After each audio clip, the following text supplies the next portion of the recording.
Bonjour et bienvenue. Alors, combien de fois vous avez entendu parler de la notion de stratégie mentale? Mais c'est pas toujours évident de comprendre ce que c'est vraiment qu'une bonne stratégie mentale.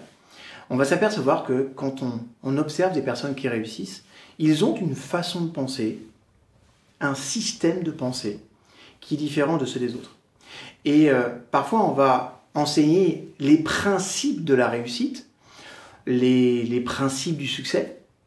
Mais en fait, plus encore, nous devons comprendre que ces succès sont surtout liés à des façons de penser qui font qu'on appréhende le monde de façon complètement différente. Alors, cette vidéo sera composée en deux parties. Premier gros bloc, accrochez-vous, on va voir deux systèmes de vitesse de la pensée. Accrochez-vous parce qu'il y a des moments où ce sera un tout petit poil complexe, mais je vais m'assurer de rendre ça hyper accessible. Et puis la deuxième partie, on verra un bloc sur l'utilisation du système de pensée. Et puis après, je vous parlerai des modèles mentaux. D'accord? On y va, c'est parti. Donc sachez qu'il y a deux systèmes. Le système 1 et le système 2, ce sont deux vitesses de la pensée. Ce que je veux en tout cas, à travers cette vidéo, à travers cette partie, c'est partager avec vous mon expérience, mes recherches, okay, sur notre façon de penser, et puis aussi surtout notre façon de prendre des décisions, parce que les deux sont intimement liés. Et vous allez voir que j'ai participé à des expériences à l'aide de psychologues, à l'aide de neuroéconomistes.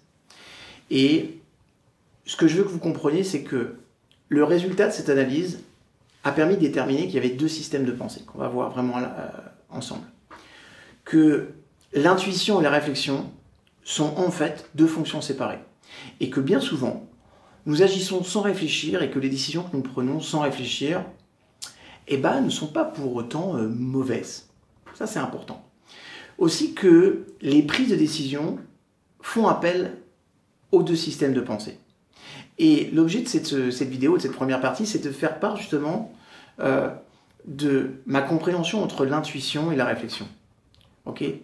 Les deux vitesses de la pensée. Je m'appuierai sur en partie les travaux de Daniel Kahneman. C'est lui qui a nommé ce système 1, l'intuition, et le système 2, la réflexion. Okay? Et sans aller jusqu'à dire que l'homme a deux cerveaux, ce que vous devez comprendre, c'est que à l'aide de ces expériences, les différences majeures de ces deux façons de penser sont importantes. Et ça montre que ces deux systèmes peuvent être parfois en concurrence, mais sont surtout ultra complémentaires. Okay? Autre chose importante, une grande partie des recherches que j'ai utilisées ont été faites à travers les travaux de Amos Tversky, psychologue israélien, qui nous a quittés il y a quelques années. Voilà. Il y a d'autres psychologues qui nomment ça la pensée rapide, qu'on appelle l'intuition, et la pensée lente, la réflexion. Mais je trouve que l'appellation des deux systèmes, leur logique de processus, je préfère ça. Voilà. En clair, ce sont ces deux systèmes qui vont être analysés et les expérimentations ne suivent pas forcément une logique d'enchaînement. Ils ne sont pas obligatoirement des liens entre eux. D'accord ? Toutes les recherches et les analyses montrent que les recherches différentes ont fait apparaître ces deux systèmes.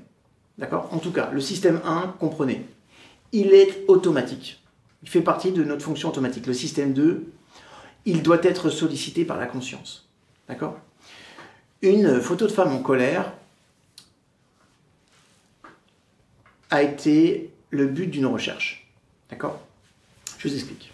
Notre intuition nous indique que cette femme va crier et une espèce de prémonition nous oriente vers les mots violents qu'elle va prononcer. Okay ? Et tout ça sans réfléchir. Il suffit juste qu'on regarde une photo d'une femme en colère. Ça, c'est le système 1 qui fonctionne. Il est automatique. Si on nous propose une multiplication un petit peu compliquée, notre activité mentale devra se mettre en marche pour trouver la solution, et c'est le rôle du système 2. D'accord ? Quand le système 1 se trouve en difficulté et ne parvient pas à trouver de réponse satisfaisante, il fait appel au système 2. Pas mal. Le système 1, il a en effet quelques défauts. Il comprend mal la logique. Il a tendance à donner des réponses systématiques Et comprenez aussi une chose, il ne peut pas être débranché. Ce qui pose problème très souvent.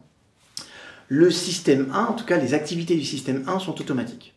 Okay, par exemple, les illusions d'optique, les illusions cognitives, tout ça là, c'est fait par le système 1. Donc tout ce qui va être la magie, tout ce qui va être, je vous montre des images, superposition et vous comprenez autre chose, ça là, ces illusions d'optique, c'est parce que le système 1, il est automatisé et il fonctionne avec cette difficulté-là.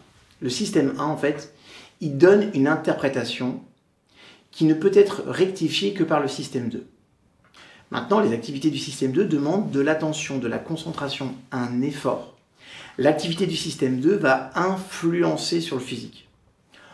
Au cours d'expériences à l'université de Michigan, Daniel Kahneman a découvert que la taille de la pupille variait en fonction de la concentration de la personne. Okay, plus l'effort mental était intense, plus la dilatation était importante. Dans ces cas-là, le système 2 prend le pas sur le système 1 en obligeant la personne à faire un effort pour résoudre le problème qu'on lui a proposé. D'accord ? De la même façon, le rythme cardiaque s'accélère également. Dans le cas d'un effort mental intense, la personne peut même devenir complètement aveugle. Sa concentration sera telle qu'elle sera incapable de percevoir certains éléments considérés comme secondaires et donc pas prioritaires par le système 2. Et cette manière sophistiquée de la répartition de l'attention, c'est héritable et ça vient de notre héritage hein, et c'est le fruit de l'évolution. On sait que l'homme a acquis la capacité de prioriser les menaces ou les opportunités rapidement. Et dans toutes ces expériences, Daniel Kahneman a remarqué que quand une personne donne une réponse approximative ou floue à une question, elle formule en fait la première pensée qui lui est venue à l'esprit. Ça veut dire quoi ? C'est-à-dire que dans ce cas, le système 1 l'emportait sur le système 2. Pour obtenir une réponse beaucoup plus précise, il fallait obliger le système 2 à contrôler le système 1. L'utilisation du système 2 provoque, comprenez-le, une fatigue physique, parce que ça fait appel à beaucoup d'énergie pour le cerveau. Vous le savez, le cerveau il a besoin de glucose pour fonctionner, et surtout pour fonctionner à plein régime. Donc, dans une expérience, Daniel Kahneman a constaté que les volontaires qui avaient bu, par exemple, une limonade sucrée, entre deux activités intellectuelles intenses, parvenaient à mieux solliciter leur système 2 que ceux qui avaient bu une limonade qui contenait des édulcorants. Il a également remarqué que les jugements étaient plus sévères dans les tribunaux avant la pause du déjeuner qu'après cette pause. Ça veut dire quoi ? C'est-à-dire que le système 1 utilise la mémoire pour ne pas avoir à solliciter le système 2. Plus on réalise une tâche, moins le système 2 sera sollicité au profit du système 1, qui aura assimilé le raisonnement et donc la tâche. Ok ? Il faut aussi, il parle d'une chose qui est très importante aussi, et ça vient de Tversky, c'est la notion d'amorçage. L'amorçage, c'est l'influence d'une idée sur une action. On appelle ça l'effet idéomoteur en neurosciences. Dans une expérience, il y a des personnes qui avaient à rédiger une phrase avec des mots qu'on leur proposait. Certains mots concernaient la vieillesse, d'autres un autre sujet. Les participants qui ont composé une phrase contenant les mots sur la vieillesse se déplaçaient ensuite plus lentement que les autres, comme si le système 1 avait agi sur le physique. Vous voyez ce que je veux dire ? Plus je mettais des mots vieillesse, et plus mon système 1 il l'intégrait. Alors ça paraît incroyable, mais dans ce cas-là, le système 2 ne gère pas le système 1. L'amorçage peut intervenir dans plein de domaines. La vie sociale, la politique, la culture, tellement utilisé en politique. L'amorçage agit sur le système 1 sans que nous en soyons conscients. Le système 1, en fait, il décide si le système 2 doit être activé. Le système 1, il possède un certain nombre de contrôles qui déterminent s'il doit faire appel au système 2. C'est ce qu'on appelle l'aisance cognitive. Et cette aisance cognitive, ou tension mentale, ça peut aller de facile à... C'est un peu coriace là maintenant. Okay ?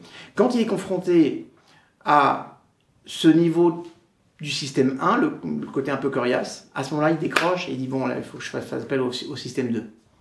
Ça veut dire que l'aisance cognitive est différente de l'illusion cognitive. Ça veut dire quoi ? Des faits qu'on a déjà vécus, des mots qu'on a déjà lus, donnent une impression de facilité. Et ça peut entraîner des erreurs ou des fautes d'attention. D'accord ? De la même façon, les illusions de vérité font que le système 1 reste autonome et il ne sollicite pas le système 2. Ce sont des méthodes utilisées par les régimes dictatoriaux, par exemple, ou les agences de pub. Un texte, il est persuasif si la police de l'écriture, elle est bien lisible, si elle est contrastée, s'il y a des couleurs vives. En fait, les mots doivent être simples, faciles à mémoriser pour ne pas alerter le système 2 et puis laisser son autonomie au système 1. D'accord ? Ça veut dire que l'aisance cognitive, c'est aussi associé à la détente physique. Si une personne est tendue, il sera plus attentif lors de l'expérience. Le système 2 aura joué son rôle. Une autre activité du système 1, une autre activité du système 1, c'est de nous faire considérer comme normaux un certain nombre de faits qui vont se répéter. Un événement exceptionnel et répétitif ne nous surprend plus à ce moment-là. Ça veut dire que le système 1 s'y attend et n'alerte pas le système 2. C'est la raison pour laquelle dans les publicités, on vous donne un slogan 3 fois, parce qu'on vous l'a répété. Et du coup, ça devient normal. D'accord ? La première fois, je suis surpris. La deuxième fois, je comprends. La troisième fois, j'intègre. La mémoire et les a priori sont très présents dans le système 1. D'accord ? Parce que ça joue un rôle sur la causalité ou l'illusion de la causalité. Ça veut dire quoi ? Si un événement paraît normal, le système 1 ne va pas chercher plus loin. Ça veut dire qu'on va avoir des conclusions hâtives et ces conclusions hâtives vont être suffisantes pour qu'on puisse prendre des décisions. Le système 1, c'est aussi le siège des conclusions hâtives qui peuvent être rentables si le risque n'est pas élevé. Ça ne sert à rien d'alerter le système 2 quand l'enjeu n'est pas important. Des événements récents, le contexte du moment peuvent aussi nous orienter vers une conclusion. Et naturellement, bien que hâtive, parfois ça ne veut pas dire que cette conclusion est mauvaise. D'accord ? Laissez-moi vous parler aussi de l'effet halo qui peut influencer nos décisions. Ça aussi c'est très important, j'en ai déjà parlé dans d'autres vidéos, mais je vais revenir là-dessus. Le halo, c'est l'équivalent de la première impression. Maintenant, si l'on souhaite être rigoureux dans son jugement des choses, il faut utiliser ce qu'on appelle la méthode Covera. Covera, ça veut dire ce qu'on voit et rien d'autre. D'accord ? En s'appuyant uniquement sur les éléments factuels. D'accord ? C'est-à-dire que de la même façon, le système 1 va nous fournir un avis sur des personnages, que ce soit politique par exemple, juste à partir de leur portrait. Peut-être qu'une mâchoire carrée va nous inquiéter, alors qu'un menton rond va nous faire considérer le personnage comme quelqu'un de doux, comme quelqu'un d'inoffensif. Ok ? Alors, quel type de faciès on peut avoir pour la politique ? Il faut se méfier aussi de ces évaluations. D'accord ? Sachez aussi que quand le système 2 recherche un avis sur une question, le système 1, il en rajoute. Par exemple, le fait qu'on aime ou pas les produits fabriqués par une entreprise dont on analyse la santé financière, ça ne doit pas intervenir là-dessus. D'accord ? Le côté affectif ne doit pas intervenir. Dans ces cas-là, en fait, il faut juguler, tordre le cou au système 1. Parce que le système 1, il est souvent suffisant pour un tas de choses, mais il peut être limitant. Une des caractéristiques du système 1, c'est que la plupart du temps, il trouve une réponse immédiate, simple, à toutes les questions banales. D'accord ? Donc si la réponse exacte ne vient pas à l'esprit immédiatement, il alerte le système 2. Si l'on pose une question, par exemple, quel est le sens du bonheur ? C'est une question complexe. On va répondre un truc du style, je me sens heureux en ce moment. Avant de demander au système 2 de se mettre en marche pour une réponse qui va être un petit peu plus précise. Donc si une personne dit, tu peux un petit peu préciser, tu peux nous dire un petit peu, tu peux argumenter, système 2. D'accord ? Donc la façon de poser une question peut aussi orienter la réponse. Si on demande à des gens, par exemple, êtes-vous sorti ces jours-ci ? Êtes-vous heureux ? La réponse sera différente si on inverse l'ordre des questions. D'accord ? Phénomène d'amorçage que je vous ai expliqué il y a quelques minutes.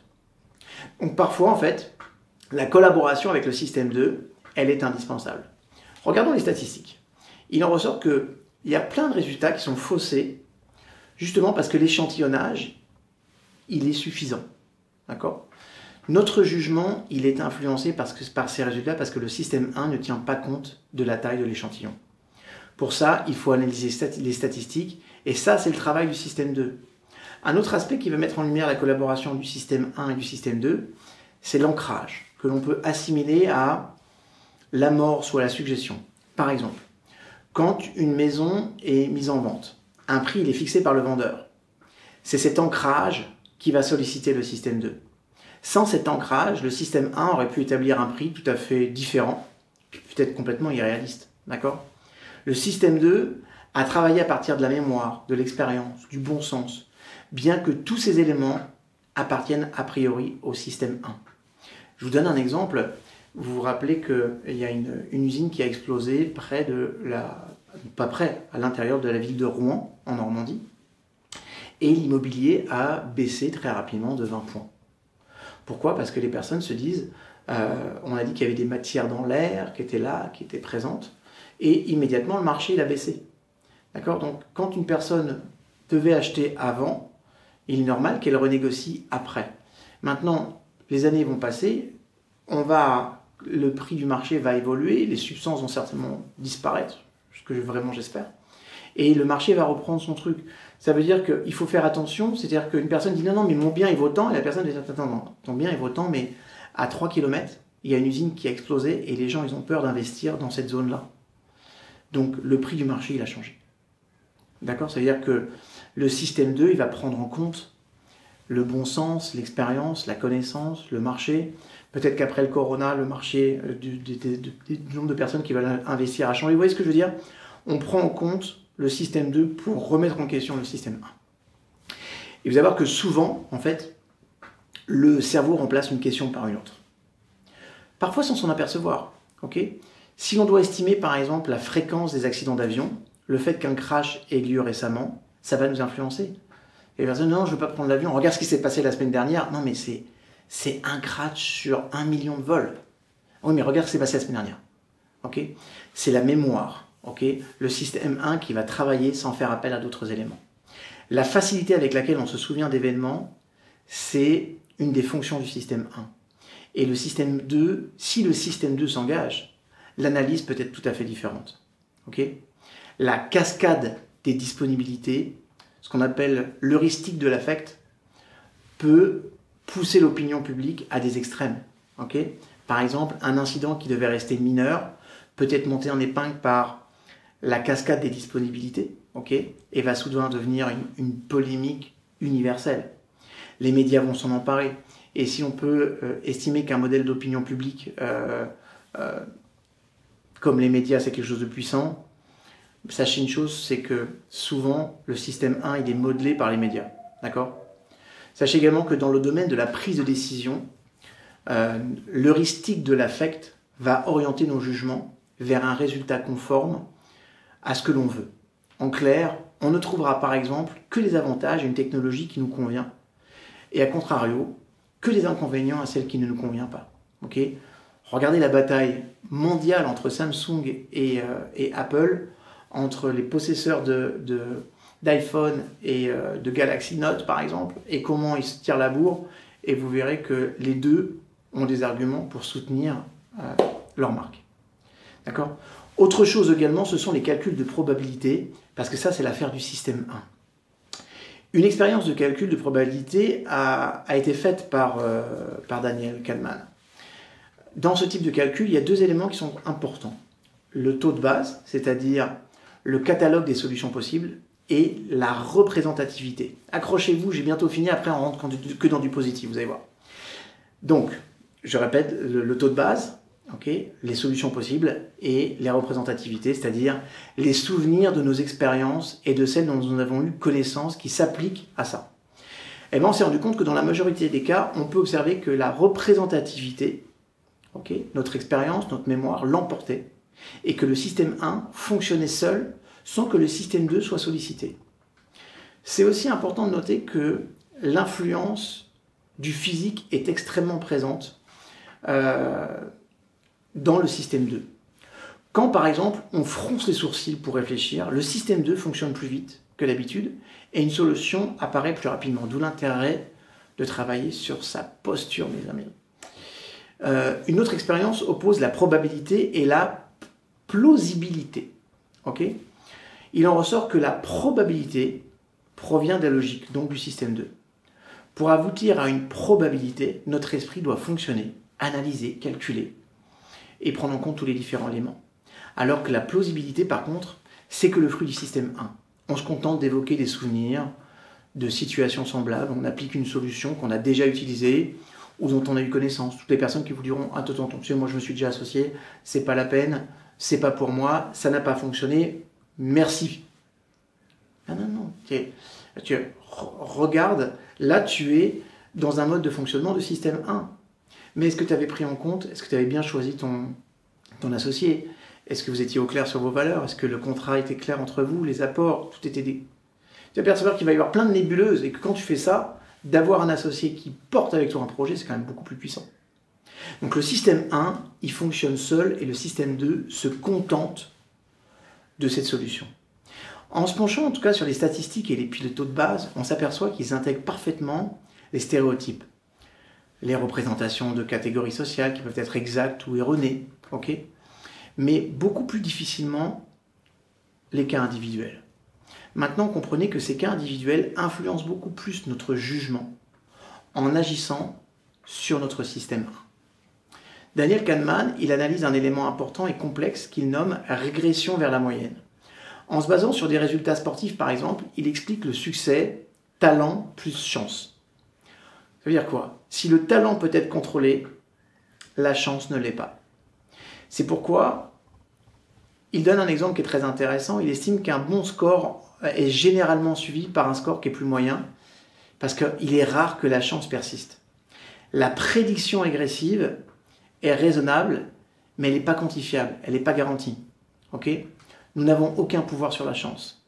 Même en poussant le raisonnement à l'extrême, personne ne peut prévoir qu'un joueur de golf va atteindre un trou en un seul coup parce que le vent lui est favorable.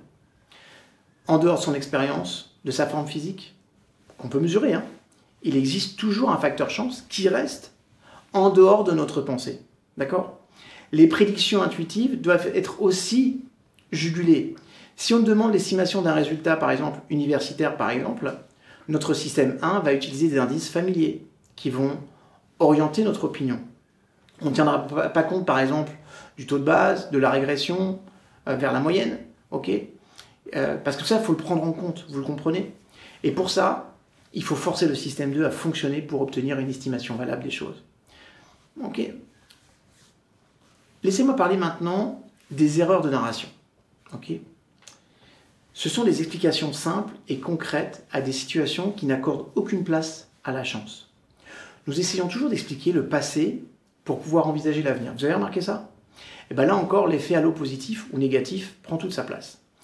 Si on prend l'exemple de la réussite de Google, par exemple, on admire la stratégie des dirigeants, mais on oublie qu'un an après la création, ils avaient mis la société en vente à un prix qui était complètement élevé et que personne ne s'est manifesté pour l'acheter. On appelle ça le phénomène de biais rétrospectif. C'est-à-dire que le résultat influe sur l'opinion et c'est rassurant pour l'avenir. Dans le même esprit, on peut étudier l'illusion de validité. Cette idée, elle paraît valable parce qu'elle est partagée par beaucoup de personnes qui sont fiables. D'accord? C'est-à-dire que la même chose, l'illusion du talent peut engendrer des grands dégâts. Par exemple, le talent d'un analyste financier peut être grand, mais si on ne tient pas compte du facteur chance, le risque il est énorme. Vous savez, j'ai beaucoup travaillé dans les banques et notamment, particulièrement avec les services de trading. À l'époque, je travaillais pour les aider à mieux gérer leur stress parce qu'ils étaient vraiment en stress. Et bien vous allez vous rendre compte que même à ce niveau-là, les traders insistent beaucoup sur le facteur chance dans l'évolution des marchés financiers. C'est un truc de dingue. D'accord? Donc ça, c'était juste pour que vous compreniez qu'on a deux systèmes en jeu et que très souvent, ne prenez pas des vessies pour des lanternes. Je ne sais pas d'où vient cette expression, mais activez, posez-vous des questions. Chaque fois que je me pose des questions, chaque fois que je n'accepte pas les choses en bloc, que je me pose des vraies questions, dans ces cas-là, je vais dans le sens d'une amélioration. On rentre maintenant dans la deuxième partie, et là, je veux que vous appreniez comment vous renforcer mentalement et cultiver le bon état d'esprit pour arriver au succès. D'accord? Ce que je veux que vous appreniez, c'est que c'est souvent votre manque de confiance en vous qui vous empêche de réussir. Autre chose, l'incertitude engendre un stress qui vous empêche de donner le meilleur de vous-même. Qu'un état d'esprit gagnant permet de surmonter tous les obstacles à force de persévérance. On va également étudier les mécanismes de la pensée pour vous permettre de déconstruire vos mauvaises habitudes. Vous savez, si on s'intéresse aux causes de l'échec, on remarque des difficultés communes à tous les secteurs. Notre rapport au changement et à l'inconnu, notre besoin de contrôle, notre manière d'aborder les défis, c'est des vrais obstacles à nos progrès personnels. Et c'est en partant du principe que vous allez réussir que vous pourrez faire face aux situations difficiles. Et ce que je vous propose aujourd'hui, c'est de vous présenter des techniques pour gérer votre stress et réussir malgré l'incertitude. Dans un premier temps, on va voir comment résister aux mauvaises habitudes et à l'immobilisme. Parce que ça demande un vrai travail sur ses stratégies mentales. Dans le monde professionnel, par exemple, mais dans tous les mondes, c'est pareil, hein, la vie est faite de plein de défis qu'on doit relever. Vous êtes d'accord avec moi? Et pour réussir, il faut se remettre en question et adapter une attitude de progrès en permanence. Maintenant, votre nature vient souvent vous faire obstacle, parce que la psychologie humaine, elle a son lot de mauvais réflexes, et ça, il faut apprendre à le reconnaître pour pouvoir le surmonter. D'accord? Ça veut dire que, mes petits chouchous, la tentation, la tendance à l'immobilisme et au fait de ne pas faire les choses, c'est dans notre nature, et c'est ce qui, je crois, est le plus dangereux. Pourquoi? Parce qu'elle se nourrit du goût de la facilité. Ok? Comme de la crainte de l'inconnu ou du manque de confiance en soi. Les conséquences de ça, c'est de la rigidité qui est un piège redoutable, qui va favoriser le statu quo et qui va empêcher de considérer des perspectives complètement différentes pour vous et pour vous épanouir. Il est très courant que face à une difficulté, en fait, l'être humain se repose sur ce qui a déjà réussi plutôt que sur quelque chose de nouveau, plutôt que sur l'innovation. Si le passé peut servir à tirer les leçons de vos erreurs, il ne représente absolument pas une garantie contre l'incertitude, je vous le dis. Au contraire, trop s'y appuient et sont condamnés à une certaine forme de stagnation. Il y a de nombreux autres automatismes qui vous empêchent aussi de réagir. Ok. De réagir comme vous le devriez en tout cas. C'est le cas de cette tendance à se victimiser ou à arracher la faute sur les autres. C'est une excellente excuse pour ne pas se remettre en question. Une autre mauvaise habitude, ne considérer une situation qu'à travers son expertise dans un domaine particulier. Et on va exclure tous les autres. C'est pas possible de contrôler son environnement, ses réactions. Elles ne dépendent pas que de vous, mes chouchous. Donc, libre à vous de lutter contre ces réflexes et d'établir des habitudes de pensée qui vont être beaucoup plus constructives. Ça demande maintenant un vrai travail sur soi. Se contenter de prendre connaissance des pratiques plus vertueuses ou des principes de réussite, je vous le dis, ça n'apporte pas grand-chose sur le long terme. Pour de vrais progrès, il faut s'astreindre à les appliquer au quotidien jusqu'à en faire des automatismes. C'est la raison pour laquelle on a mis en place le programme Brainologie, je vous le dis. Le but, c'était de vous construire un mindset que vous allez pouvoir écouter et réécouter sans cesse pour vous enrichir et surtout vous donner des actions concrètes à poser parce que c'est un vrai coaching. Et ça demande une attention et une auto-évaluation constante. Donc pour faire face à la pression, il faut apprendre à se gérer et à dépasser ses peurs. Et vous allez voir qu'au travail comme au quotidien, le changement et les situations de haute pression sont permanents, sont inévitables, et encore plus dans ces périodes d'aujourd'hui avec l'après-corona. Il est impossible d'être toujours préparé à tout. Maintenant, la nature humaine, elle a une profonde aversion à l'incertitude. D'accord? Ça la fait flipper. Pourquoi? Parce que ça provoque un stress intense qui réduit d'autant vos capacités et ça peut même avoir un impact néfaste sur votre santé. Donc face à un danger, la réaction de l'homme, de l'être humain, elle est puissante et elle est immédiate. L'angoisse. Et cette angoisse occupe le lobe frontal du cerveau, va prendre le dessus sur les autres processus cognitifs avec toutes les conséquences que ça génère. Ça veut dire que l'organisme déclenche le réflexe du combat-fuite, héritage de nos époques ancestrales, où les menaces étaient généralement physiques. Ça entraîne une montée d'adrénaline qui est censée nous aider à nous battre ou à fuir, qui sont deux stratégies généralement absolument pas conseillées, notamment dans l'univers du travail par exemple. Donc on va être envahi d'une énergie fébrile que vous êtes obligé de refouler. Et là, vous risquez encore de perdre encore plus de contrôle. C'est-à-dire que le bouillonnement hormonal ne s'arrête pas là. On va aller plus loin. Vous subissez également une hausse du taux de cortisol dont je vous ai parlé plein de fois, qui est l'autre hormone du stress, et une baisse de la testostérone. Et ces changements n'ont rien d'anecdotique, hein, parce qu'ils vous rendent plus sensible aux aspects négatifs d'une situation, ils vont augmenter le risque de paranoïa, et ils vous détournent du fait de poser des vraies actions.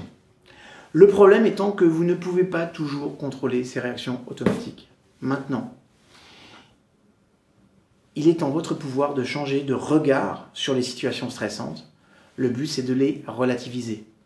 Ça s'appelle la gestion de soi. C'est pas une faculté qui est innée. La gestion de soi est une faculté qui est acquise. Une fois encore, ce programme de brénologie ou mes autres programmes sont faits pour ça. Pour apprendre à gérer la pression. Et pour apprendre à gérer la pression, il faut commencer par mieux comprendre ses réactions émotionnelles en repérant et en analysant les moments de stress afin de les dédramatiser. C'est pas facile à dire dédramatiser. En tout cas, dans tous les domaines, les personnes les plus efficaces se distinguent par leur capacité de focalisation. Elles sont capables de visualiser le succès, les objectifs qu'elles veulent atteindre, ça c'est important. Elles concentrent toute leur détermination sur l'action et les étapes à franchir pour y arriver, parce qu'elles savent qu'il est essentiel de consacrer toute son attention sur un problème si on veut vraiment le résoudre. Donc l'ennemi numéro 1, c'est quoi? C'est la distraction, qui vient faire dérailler vos processus mentaux. Parce que cette distraction peut être sensorielle, mais elle est surtout émotionnelle. Le stress provoque en vous une avalanche de pensées parasites qui occupent tout votre espace mental. Et seul un état d'esprit centré sur l'action peut permettre d'y arriver. Ça veut dire que pour s'améliorer constamment, il faut faire le choix conscient de dépasser ses peurs et d'apprendre de ses échecs. C'est là que le changement devient une opportunité et plus un risque. Ça permet de cultiver un état d'esprit positif et rien n'est impossible à force de travail et de persévérance. On sait que par exemple la pensée positive encourage à l'action et aide à relever les défis. Et vous allez voir qu'au quotidien, l'accumulation de pensées négatives bâtit et renforce des réflexes qui sont néfastes.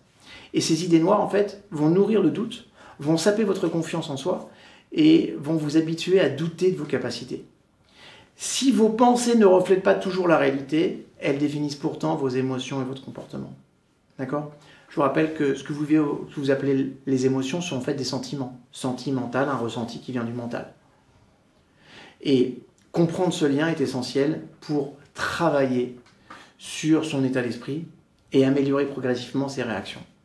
Et vous allez voir qu'avec de la discipline, c'est possible d'apprendre à rediriger ses pensées, à reprendre la responsabilité plutôt que de subir ce qui est en train d'arriver, quoi. D'accord ? Donc, la première étape consistera toujours à repérer et analyser ses émotions négatives.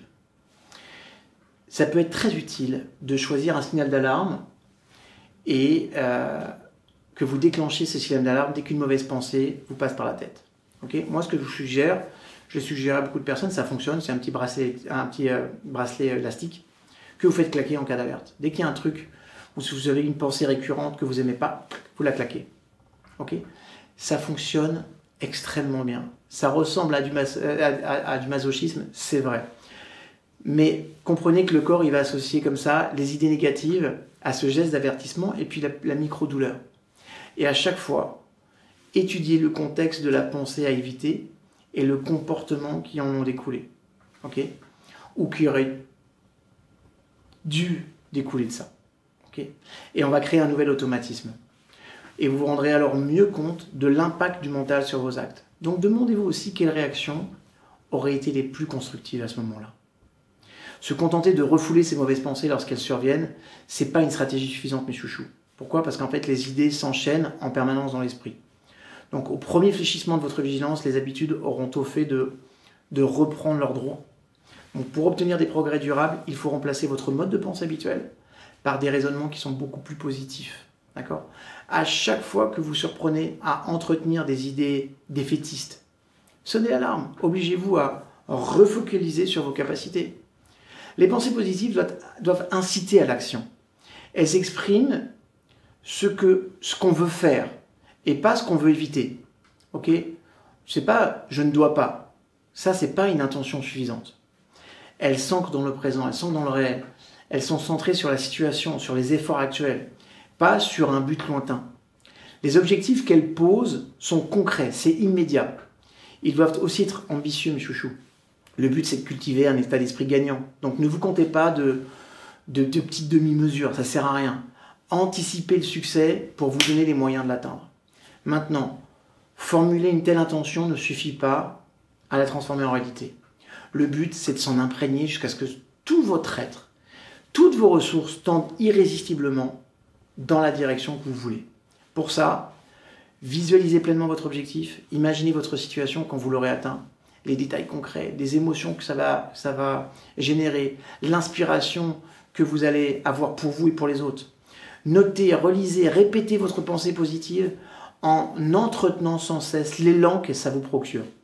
Et partagez-la avec ceux qui vous entourent. Okay, ça vous obligera à vous y tenir. Vous savez, j'ai couru le marathon de New York en 2003 exclusivement parce que j'en avais parlé à tout le monde. Au départ, je devais partir avec des potes, ils m'ont tous laissé tomber. Mais comme avec ma grande bouche, j'en avais parlé à tout le monde, je me suis senti obligé de le faire et j'avais promis à ma fille de lui rapporter la médaille. Et comme je ne refuse rien à ma fille, j'ai rapporté la médaille. C'est une médaille qu'on donne à tout le monde quand vous avez terminé la course. D'accord ? Mais je l'ai fait parce que je m'étais engagé auprès de tiers. Okay ? Sinon, je pense que si j'avais gardé juste ça pour moi, peut-être que je ne l'aurais pas fait. D'accord ? Ça veut dire que changer vos idées négatives en positives, c'est ça qui va nourrir votre assurance. C'est ça qui va contribuer à beaucoup vous rendre plus efficace. Maintenant, ça ne représente pas l'alpha et l'oméga d'une existence épanouissante. D'accord ? En conditionnant son bonheur à son succès, on n'est jamais à l'abri de déception, mes chouchous. Et vous allez voir que paradoxalement, les personnes les plus performantes ne font pas dépendre leur équilibre mental, de leur capacité à toujours obtenir des résultats attendus. Elles savent que l'échec, c'est aussi une source d'apprentissage. Et ces personnes-là savent aussi que faut pas se laisser décourager au premier écueil. D'accord ? Et c'est cet état d'esprit-là qui entretient la persévérance. Pour atteindre un équilibre mental, il faut être attentif à son bien-être. Et le bonheur, il a des implications parfois insoupçonnées sur votre capacité à réussir. Il vous rend plus résistant au stress, il vous rend plus résistant aux épreuves. Les émotions négatives ont moins de prise sur vous. Et en fait, vous allez vous rendre compte que toutes vos ressources physiques, intellectuelles, sociales, psychologiques, sont orientées vers des objectifs qui vont être des objectifs positifs. C'est-à-dire que vous êtes plus flexible, vous êtes plus créatif, et vous craignez beaucoup moins le changement et la remise en question. En clair, pensez à vous, ok ? Pensez à vous. Ça ne vous apportera que des bienfaits. Les mauvaises habitudes ont des origines profondes qu'il faut analyser et il faut les déconstruire. La volonté seule, ça ne suffit pas à vaincre une mauvaise habitude. Une fois qu'elle est bien ancrée, elle va devenir présente, elle reviendra toujours et elle vous aura à l'usure. Pour chasser une mauvaise habitude de manière durable, il faut la déconstruire en partant de ses origines. D'accord ? Ça nécessite de s'intéresser à la structure de la pensée. Toute habitude repose sur un cycle, une situation ou un stimulus qui entraîne un comportement spécifique dont vous attendez une récompense. Plus cette association est répétée, plus elle devient automatique. Et vous allez voir que l'attitude en question fait de plus en plus partie de vous et ça va déclencher de manière instinctive, ce qui la rend d'autant plus difficile à contrôler. Donc si on perd de vue les ressorts parce que le besoin exprimé est parfois beaucoup plus profond et complexe qu'on pourrait le croire. L'analyse et le combat des mauvaises habitudes nécessitent une approche rigoureuse, méthodique. La première étape... Pardon, je crois que c'était terminé. Je continue. La première étape, la plus facile, c'est d'identifier précisément l'élément à corriger. D'accord ? Qu'est-ce que je veux corriger ? Il faut ensuite définir le véritable besoin auquel il répond. D'accord ? Pour ça, testez d'autres comportements qui vous apporteraient des bénéfices différents. Par exemple, la pulsion de fumer remplit plusieurs fonctions. Elle répond à une addiction physique au tabac, mais elle peut aussi permettre d'apaiser une nervosité, de faire une pause dans la journée parce que vous avez une journée chargée, de partager un moment avec les autres, de s'occuper les mains. D'accord ? Donc, essayez différentes options. C'est ça qui va vous aider à réaliser ce que la cigarette, par exemple, représente vraiment pour vous. Et après avoir compris le besoin, il faut isoler le type de contexte où il se fait sentir. Ça veut dire quoi ? Vous pourrez ensuite décider du comportement à adopter dans chacune de ces circonstances. Ça aussi, c'est important. Donc, soyez précis en planifiant à chaque fois une réaction bien définie. Pour ça, il y a une méthode qui s'appelle « si, alors ». Si telle chose se produit, alors je ferai ça. Il s'agit de remplacer votre mauvaise habitude par un comportement plus simple et plus constructif. Par exemple, moi je suis un adepte de la cohérence cardiaque. Cohérence cardiaque sur laquelle je fais des recherches énormes et je collabore avec un chercheur ici à Jérusalem qui est en train de préparer la prochaine génération de cohérence cardiaque. Je vous en parlerai l'année prochaine, mais c'est un outil que j'utilise beaucoup avec mes clients. Et c'est un outil que j'ai travaillé aussi par exemple avec les sex addicts. Les sex addicts, notamment des personnes qui passaient des heures devant les ordinateurs et passaient leur temps à se masturber devant les films pornographiques. Quand le besoin se faisait sentir, pour la plupart d'entre eux, je faisais travailler sur la cohérence cardiaque. Ça donnait des résultats incroyables. Donc plus vous mettez en vigueur cette nouvelle association, okay, plus elle s'imposera comme un réflexe dans votre cerveau. Mais par exemple, pour ces personnes de sex addict, je leur disais pas, c'est plus de masturbation du tout. Je leur disais, la prochaine fois que tu en éprouves le désir, je vais te demander de faire 5 minutes de cohérence cardiaque, et si après tu en as encore envie, tu fais ce que tu veux. D'accord ? On réduisait dans les 2 premières semaines de plus de 50% les effets masturbatoires. D'accord ? Je vous rappelle juste pour information, je ferai une vidéo là-dessus, mais l'addiction sexuelle est en train de devenir en passe d'être de la première addiction mondiale. D'accord ? Je reviendrai là-dessus. Donc, au lieu de nier le besoin, vous y répondrez, mais de manière différente. Et cette méthode, elle est d'une efficacité d'abord qui est prouvée, et elle est beaucoup plus forte, puissante, supérieure à la seule volonté. Planifier ses réactions, c'est également efficace en situation de stress pour se prémunir contre l'incertitude. Alors quoi ? C'est-à-dire que face à l'inconnu, essayez de visualiser les différents scénarios que vous pourriez avoir, qui pourraient arriver, y compris celui du pire. Okay ? Pour chaque risque identifié, décidez du comportement que vous allez avoir. En évitant de devoir prendre des décisions difficiles dans l'urgence, vous serez moins tenté de faire le choix de la facilité du statu quo et donc du système 1 dont j'ai parlé tout à l'heure. La boucle est bouclée. D'accord ? Et c'est comme ça que vous allez gagner en réactivité, en efficacité, mais aussi en assurance, en confiance.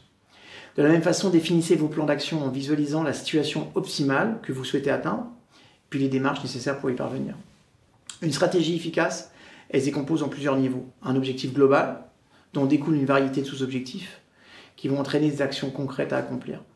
Chaque contexte sera associé à une réponse précise sur le mode « si, alors, s'il se passe ça, alors voilà ce que je vais faire ». Cultiver sang-froid et pensée positive, ça permet de mieux faire face à l'inconnu. Et vous allez voir qu'au quotidien, apprendre à gérer le stress et l'incertitude va vous permettre d'être plus efficace dans les situations de haute pression. Pour ça, il faut contrôler ses réactions physiques. Les exercices de respiration comme la cohérence cardiaque, par exemple, font baisser le stress, clarifient l'esprit, ce qui permet de mieux focaliser son attention sur ses objectifs. Ça permet de prendre de la distance, de nommer les émotions que vous ressentez à un moment donné. Ça permet d'y mettre des mots, et c'est ça qui va rendre plus concrètes ces émotions. Okay ? Et du coup, plutôt que d'être embarqué dans une espèce de tourbillon un peu fou, on va commencer à clarifier, à définir ce qu'on ressent vraiment. Et c'est en analysant qu'on pourra avoir plus de contrôle. Puis faites une pause, respirez profondément. Essayez de vous recentrer sur votre corps. C'est comme ça que vous allez éviter un enchaînement de réactions impulsifs. Okay ? Comme je vous le dis dans les autres vidéos, faites un stop, se taire et observez patiemment. Prenez 2 minutes, je me taire et j'observe, juste ça. Exercice simple de pleine conscience. Vous réévaluez ensuite votre état émotionnel. Vous prenez appui sur votre sang-froid, une fois que vous l'avez retrouvé, pour changer chaque sentiment négatif en impulsion positive, chaque défi en opportunité. Okay ? Et pour être un peu plus efficace, focalisez-vous sur les processus et les stratégies à mettre en œuvre plutôt que sur les objectifs finaux. Okay ? L'objectif final, l'objectif instrumental. Focalisez sur ce que vous devez faire maintenant. Comme ça, vous allez rester dans l'action et vous laisserez moins de prise à la crainte de l'échec. Donc concentrez-vous au maximum sur ce que vous pouvez concrètement faire et suivez les étapes une par une. Évitez de vous perdre dans une multitude de détails, ça ne sert à rien. Cultiver votre sang-froid, ça passe par une véritable hygiène mentale. Il faut d'abord apprendre à relativiser ses émotions, comme je vous l'ai appris tout à l'heure. Mais il faut s'entraîner pour ça, d'accord ? Et l'évaluation qui est faite d'une situation passe beaucoup par le ressenti du moment. Donc c'est utile de la remettre en question et de la réévaluer régulièrement afin de gagner en distance. Okay ? Listez aussi vos objectifs et les éléments les plus essentiels à à votre vie. Ça peut être utile aussi pour vous rappeler vos priorités. C'est comme ça que vous allez visualiser mieux ce qui compte vraiment à vos yeux. Et puis voilà, puis dernière chose aussi, une très bonne hygiène de vie. Ça aussi, c'est essentiel. Ne sous-estimez pas les bienfaits de l'activité physique, par exemple. Ça permet de gagner en énergie, ça compense les effets du stress, ça améliore votre équilibre hormonal. Et puis ça facilite aussi les connexions cérébrales. Donc cette pensée positive, cette nouvelle pensée positive, elle se cultive en l'établissement des bonnes habitudes. Donc apprenez à modifier vos états d'esprit en vous ancrant sur une idée qui vous fait du bien. Un souvenir, une odeur, une image apaisante. Et puis associez-la à un geste, vous savez, un ancrage.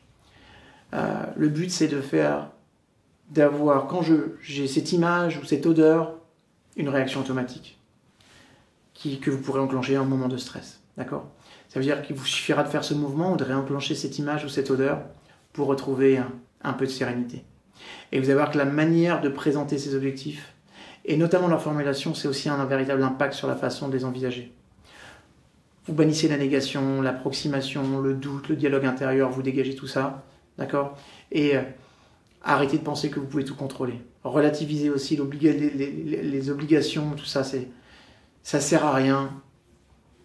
Enfin bref, vous aurez compris, ce que je vous montre, c'est garder le même esprit constructif dans votre rapport à vous-même et aux autres. Que ce soit au sein d'une équipe, sachez une chose, c'est que l'isolement et l'individualisme, ça renforce le stress. Le manque de cohésion, ça empêche d'établir des liens de confiance. Donc l'intelligence relationnelle, aller vers les autres, c'est quelque chose d'extrêmement important. Comme je vous disais, dans Brainologie, vous avez toute une stratégie, je vais décomposer avec vous 24 stratégies mentales pour vous permettre de réussir. 24 stratégies qui sont utilisées par les plus grands pour pouvoir appréhender les choses différemment. D'accord ? En fait, ce que je vais vous proposer, chaque semaine, vous recevrez un modèle mental à analyser, à lire, ok, et une réflexion à mener dessus. Comment vous pouvez utiliser concrètement ce modèle mental dans ce que vous faites ? Dans votre business, dans votre éducation, dans vos apprentissages, dans vos relations avec les autres, dans tous les domaines. Mais juste le fait de vous apercevoir qu'il y a 24 façons de penser déjà très différentes quand il y a un problème, ça va vous permettre de vous enrichir et de multiplier votre charge intuitive. Voilà. C'était une vidéo un petit peu longue, la première partie était un petit peu complexe, vous pouvez la revoir et la revoir pendant cette semaine. Allez-y, c'est le moment, je vous aime. Je vous retrouve sur une prochaine vidéo, sur un webinaire. À très bientôt.